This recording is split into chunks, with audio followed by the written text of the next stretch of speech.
வணக்கம். செல்வகுமாரின் மாலை வானிலை ஆய்வறிக்கை. அதிகாரப்பூர்வ வானிலை அறிக்கைக்கு இந்திய வானிலை ஆராய்ச்சித்துறை அறிக்கையை பார்க்கவும். 2026 மார்ச் 30 திங்கட்கிழமை மாலை நிலவர ஆய்வறிக்கை. காலை அறிக்கையில பல மழைப்பொழிவுகள் விடுபட்டிருக்கிறது. இப்போ அதையும் சேர்த்து கடந்த 24 மணி நேர மழைப்பொழிவை அறிவிப்போம். குண்டேரி பள்ளம் ஈரோடு மாவட்டம் 5 சென்டிமீட்டர். மேலும் பல இடங்கள்ல மழை பொழிந்திருக்கிறது. அதிகாரப்பூர்வ மழைமானி உள்ள இடம் மட்டும் இதை அறிவிக்கிறேன். காலையில பல இடங்களை அறிவித்திருக்கிறேன். கிண்ணக்கோரை நீலகிரி மாவட்டம் 4 சென்டிமீட்டர். மேல் பவானி நீலகிரி மாவட்டம் மற்றும் திருச்செங்கோடு நாமக்கல் மாவட்டம், மேலும் பவானி சாகர் ஈரோடு மாவட்டம் தலா 2 சென்டிமீட்டர். உட்பிரையர் எஸ்டேட் நீலகிரி, மஞ்சளாறு தேனி, கோத்தகிரி நீலகிரி, பெரியகுளம் தேனி, குந்தாபாலம் நீலகிரி, தளி கிருஷ்ணகிரி, மேலும் கொடிவேரி ஈரோடு, தேன்கனிக்கோட்டை கிருஷ்ணகிரி தலா 1 சென்டிமீட்டர் மழை பொழிந்திருக்கிறது. இப்போ வானிலை அமைப்பை பார்ப்போம். உயரழுத்தம் தான். உயரழுத்தம் கிழக்கு காற்றை, அதாவது உயரழுத்த காற்றை உள்ளே அனுப்ப கடலோரம் வெப்பமடைந்து உள்ளே பயணிக்கக்கூடிய காற்று வேலூர்லையும் வெப்பம் உயர்ந்து விட்டது. இப்போ இன்றைக்கு வேலூர்ல சுமார் 104 டிகிரிக்கு எட்டி விட்டது. 104 பல இடங்கள்ல 102 பதிவாகி இருக்கு. நேற்றைக்கும் இன்றைக்கும் நேற்றை விட 1 டிகிரி குறைவாக இருக்கிறது. ஆனால் வேலூர் கூடியிருக்கு. வேலூர் நேற்றைக்கும் இன்றைக்கும் ஒரே வெப்பம்தான். காரணம், தென்கிழக்கிலிருந்து அந்த காற்று, அதாவது உயரழுத்தம் தெற்கு நோக்கி நகர்ந்திருக்கிறது. மேற்கு நோக்கி பயணித்துக் கொண்டிருந்த காற்றும் வடமேற்கு நோக்கியும் பயணிக்கிறது. ஆக ஒட்டுமொத்த தமிழ்நாட்டிலே வெப்பம் உயர்ந்திருக்கிறது. இது 2ஆம் தேதி வரைக்கும் தான் இந்த வெப்பம். அதற்கு பிறகு குறைந்துவிடும், கவலைப்பட வேண்டாம். இருந்தாலும் இன்றை விட நாளை வெப்பம் குறையும். நாளைய விட நாளை மறுநாள் வெப்பம் இன்னும் குறையும். 2ஆம் தேதிக்கு பிறகு வெப்பம் மிகவும் குறைந்திருக்கும். இடி மழை பொழிவு புழுக்கத்திற்கு பிறகு மாலை இரவு கொடுக்க போகிறது. ஆக 104 டிகிரிக்கு மேல போகாது, கவலைப்பட வேண்டாம் என்று சொல்லிக் கொண்டிருந்தோம். அந்த வெப்பமும் வரக்கூடிய 2ஆம் தேதி வரை தான். இன்னைக்கே 30 ஆகிவிட்ட தேதி. 31, 1, 2 இன்னும் 3 நாள் தான் இந்த வெப்பம். ஆக தென் மாவட்டங்களின், அதாவது திருநெல்வேலி, பாளையங்கோட்டை முதல் வேலூர் வரைக்கும் உள் பகுதிகளிலையும் மேற்கு பகுதிகளிலையும் கொஞ்சம் கூடுதலாக இருக்கும். 3 நாள் மட்டுமே. இருந்தாலும் பொள்ளாச்சி போன்ற பகுதிகளுக்கு கொஞ்சம் வெப்பம் குறையும்.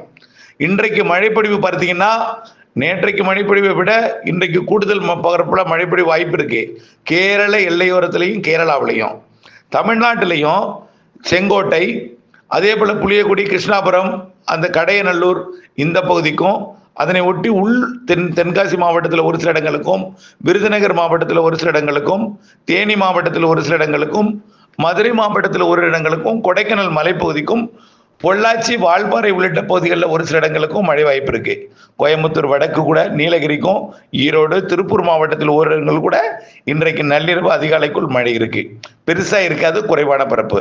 அதே போல கிருஷ்ணகிரி, தருமபுரி மற்றும் நாமக்கல், சேலத்திலையும் ஓரிடங்கள்ல மழை வாய்ப்பு இருக்கு. பெரும்பாலும் மேற்கு பகுதி, கர்நாடக எல்லையோரம். அதே போல ஈரோடு மாவட்டத்திலையும் கர்நாடக எல்லையோரம், நீலகிரி மாவட்டத்தில் பெரும்பாலான எங்க வேணாலும் இருக்கலாம் அது. அதே போல கோயம்புத்தூர் மாவட்ட கேரள எல்லையோரம், திருப்பூர் மாவட்டத்தோட தெற்கு பகுதி மற்றும் கோயம்புத்தூர் மாவட்ட எல்லையோர பகுதிகளுக்கும் ஓரிரு இடங்கள்ல வாய்ப்பு இருக்கு. அறிவித்த எல்லா இடத்துக்கும் வாய்ப்பு இல்லை. ஓரிரு இடம் தான். கோயம்புத்தூர்னு ஏதாவது இடம், திருப்பூர்னு ஏதாவது இடம், ஈரோடுன்னு ஏதாவது ஓரிரு இடம், கிருஷ்ணகிரி, தருமபுரி, சேலம், நாமக்கல் ஏதாவது ஓரிரு இடம். நேற்றைக்கு சேலம், நாமக்கல் மாவட்டத்திலேயே திருச்செங்கோடு மட்டும்தான். அதே போல இப்படி ஆங்காங்கே இருக்கும். இப்படித்தான் ஆங்காங்கே மிக குறைந்த பரப்பில் தான் வரக்கூடிய 2ஆம் தேதி வரை இருக்கும். 3ஆம் தேதி தென் மாவட்ட கடலோர பகுதி, டெல்டா மாவட்டங்களுக்கும் 3ஆம் தேதி மழை தொடங்குது. தென் மாவட்ட உள்பகுதிகளுக்கு மெல்ல 2ஆம் தேதி வந்தடைஞ்சிரும். 3ஆம் தேதி தென் கடலோரம் மற்றும் டெல்டா பகுதி.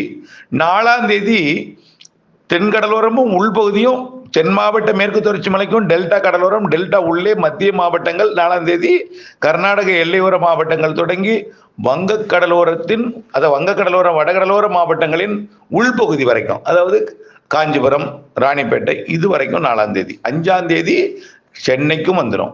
6, 7, 8 சென்னை, திருவள்ளூர், செங்கல்பட்டு, காஞ்சிபுரம், விழுப்புரம், புதுச்சேரி எல்லாமே உண்டு. 6, 7, 8 வடகடலோரமும் உண்டு. படிப்படியாக 2ஆம் தேதி தொடக்கம், அதாவது இப்ப இருப்பது மேற்கே ஓரத்தில் மட்டும்தான் இருக்கும், பரவலா இருக்காது, ஒரு சில இடங்கள்ல இருக்கும். 2ஆம் தேதிக்கு அப்புறம் தென் மாவட்டங்கள்ல ஆங்காங்கே கொஞ்சம் கூடுதல் பரப்பாகும். 3ஆம் தேதி இன்னும் கொஞ்சம் கூடுதல் பரப்பாகும். 4ஆம் தேதி வட உள் மாவட்டங்களுக்கும் கொஞ்சம் வரும். 5ஆம் தேதி சென்னை உட்பட 6ஆம் தேதி பரவலாகவே இருக்கும். பெரும்பாலான மாவட்டங்கள்ல 6, 7, 8 பெரும்பாலான மாவட்டங்களுக்கு மழை இருக்கும். 9, 10, 11, 12ஆம் தேதி வரைக்கும் அந்த காற்று சுழற்சியினால் மழை இருக்கும். அதாவது நிலநடுக்கோட்டு இந்திய பெருங்கடல் வந்திருக்கக்கூடிய காற்று சுழற்சி, அதாவது தெற்கு மத்திய வங்கக்கடல் நிலநடுக்கோட்டு இந்திய பெருங்கடல் வந்து காற்று சுழற்சி மேற்கு நோக்கி நகர்ந்து உயரழுத்தத்தை இடம்பெறச் செய்யும். உயரழுத்தத்தை இடம்பெறச் செய்ததும் கிழக்கு காற்று தென்கிழக்கு காற்றாகவும் தெற்கு காற்றாகவும் நுழையும். அரபிக்கடல் காற்று குமரிக்கடல் வழியாக மன்னார் வளைகுடா மற்றும் பாக் ஜலசந்தி வழியாக இலங்கை சுற்றி கொண்டு தமிழ்நாட்டிலே வந்து ஏறும். மன்னார் வளைகுடாவில் வளிமண்டல சுழற்சி நிலைவர வாய்ப்பு இருக்கு. மன்னார் வளைகுடா குமரிக்கடல் மற்றும் தென் மாவட்டங்களில் இதன் காரணமாக தமிழ்நாட்டில் மழைப்பிடிப்பு படிப்படியாக 3ஆம் தேதிக்கு மேல் 12ஆம் தேதி வரை ஆங்காங்கே ஒதுக்கி ஒதுக்கி ஒதுக்கி நல்ல மழைப்பிடிப்பை கொடுக்கும். பெய்யும் இடத்துல வலுத்த மழை இருக்கும். 5 சென்டிமீட்டர் கூட பெஞ்சிருக்கு, புரிஞ்சுங்க பார்த்தீங்களா. ஆனால் அதற்கு அருகில் உள்ள ஊரில் மழை இல்லை. குறைவான மழை காற்றோட போகும், தூறலோட போகும், நனைக்கும் மழையோட போகும், லேசான மழையை போகும். 5, சில இடத்துல 3, சில இடத்துல 4, சில இடத்துல 2, 1, சில இடத்துல நனைக்கும், சில இடத்துல காற்றோட போகும், சில இடத்துல இடிமின்னலோட போய்விடும். இப்படிப்பட்ட வானிலை அமைப்பு எதிர்பார்க்கப்படுகிறது 3ஆம் தேதியிலிருந்து 12ஆம் தேதி வரைக்கும். சரி, அதற்கு பிறகு ஒரு 2 நாள் கொஞ்சம் வெயில் உயரும்.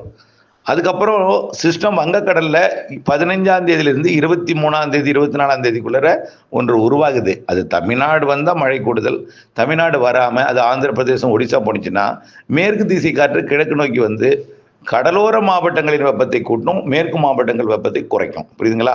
மேற்கிருந்து கிழக்கு நோக்கி காற்று வரும் அப்படின்னு தான். அதை நம்ம சொல்கிறோமா இல்லையா, கடல் ஏதாவது நிகழ்வு உருவானா காற்றில் உள்ள ஈரப்பதத்தை உறிஞ்சுன்னு சொல்கிறோம்னா அது அப்படியே மேற்கிலிருந்து வரக்கூடிய காற்றில் வெப்பம் வந்து வெப்பத்தால் லேசாகி மேலே எழுந்தணும், வறண்ட காற்றை கடலோரம் வரும்.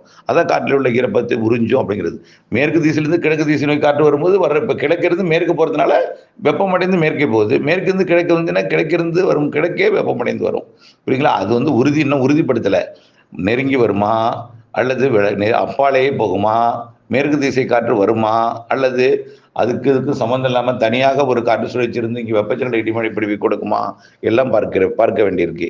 எது எப்படியோ வரக்கூடிய 3ஆம் தேதியிலிருந்து 12ஆம் தேதி வரைக்கும் ஆங்காங்கே இடிமழை காத்திருக்கு. அதற்கு முன் மேற்கு மாவட்டங்களில் மட்டும் 2ஆம் தேதி வரைக்கும் மழை இருக்குது. தென் மாவட்டங்களோட 2ஆம் தேதி இருக்குது. 30, 31 மற்றும் 1, 2 தேதியில் மேற்கு மாவட்டங்கள் மட்டும் 3ஆம் தேதி பெரும்பாலான மாவட்டங்கள் படிப்படியாக அதிகரிக்கும். 5ஆம் தேதி வடகடலோரம் உட்பட 5, 6, 7, 8 வடகடலோரம் உட்பட 12ஆம் தேதி வரை அந்த சுற்றின் மழை இருக்கு. இணைந்திருங்கள் அப்டேட்ஸுடன். ஒதுக்கி ஒதுக்கி என்பதை நினைவில் கொள்ள வேண்டும். ஒரே நேரத்தில் எல்லாருக்கும் பொழியாது, மாறி மாறி மாறி மாறி ஒதுக்கி ஒதுக்கி ஒதுக்கி ஒதுக்கி பெய்து கொண்டிருக்கும். இணைந்தே இருங்கள் அப்டேட்ஸுடன். நன்றி.